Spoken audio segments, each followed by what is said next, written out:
ইন্নাল হামদুলিল্লাহি নাহমাদুহু ওয়া নুসাল্লি আলা রাসূলিহিল কারীম আম্মা বা'দ ফাআউযু বিল্লাহি মিনাশ শাইতানির রাজীম বিসমিল্লাহির রহমানির রহিম। আমরা সত্য ঘটনা অবলম্বনে বাস্তব মানুষের জীবনের দোয়া কবুলের গল্পগুলো আপনাদের সঙ্গে শেয়ার করি। আপনিও চাইলে আপনার বাস্তব জীবনের দোয়া কবুলের গল্পটি আমাদের সঙ্গে শেয়ার করতে পারেন, আমাদের চ্যানেলে প্রচার করা হবে। দোয়া কবুলের গল্প পাঠানোর জন্য আমাদের ইমেল আইডি ব্যবহার করবেন। আমাদের ইমেল আইডি হলো khalidhasan6695@gmail.com। এটা আমরা ডেসক্রিপশনেও লিখে দিচ্ছি। আজকের দোয়া কবুলের গল্পটি একজন ভাইয়ের দোয়া কবুলের গল্প। তিনি আমাদেরকে দোয়া কবুলের গল্পটি ইমেলের মাধ্যমে শেয়ার করেছেন, আর সেটাই আমি আপনাদের সঙ্গে হুবহু পড়ে শোনাবো ইনশাআল্লাহ। প্রথমে তিনি আমাদেরকে সালাম দিয়েছেন, আসসালামু আলাইকুম ভাইয়া। ওয়ালাইকুম আসসালাম ওয়া রাহমাতুল্লাহ। তারপরে তিনি লিখছেন, আমি আপনার ইউটিউব চ্যানেলে আপলোড করা দোয়া কবুলের সকল গল্পগুলো শুনেছি। ছোটবেলা থেকে আম্মুর কাছে শুনতাম, আমরা আল্লাহর কাছে চাইতে জানি না, তাই আমরা সেগুলো পাই না। আমার শুধু মনে হতো মনের গভীর থেকেই তো দোয়া করি, তবুও কেন কবুল হয় না। যখন আপনার ইউটিউব চ্যানেলের গল্পগুলো শুনলাম, তখন বুঝতে পারলাম আমাকে বেশি বেশি ইস্তেগফার আর দরুদ শরীফ পড়তে হবে।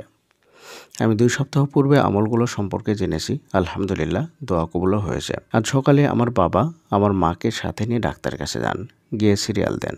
সিরিয়াল দেওয়ার নিয়ম হলো সশরীরে গিয়ে সিরিয়াল দিতে হবে, ফোনে সিরিয়াল তারা নেন না। সিরিয়াল নম্বর হয়েছে 130। সকাল 9টায় গিয়েছেন ওনারা।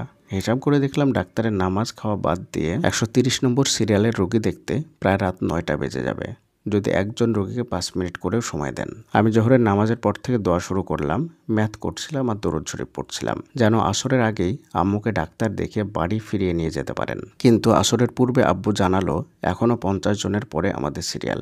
ভাবলাম এখনও 4 ঘন্টা। আমি আসরের নামাজ পড়ে এসে ভাবলাম কেন দোয়া কবুল হচ্ছে না।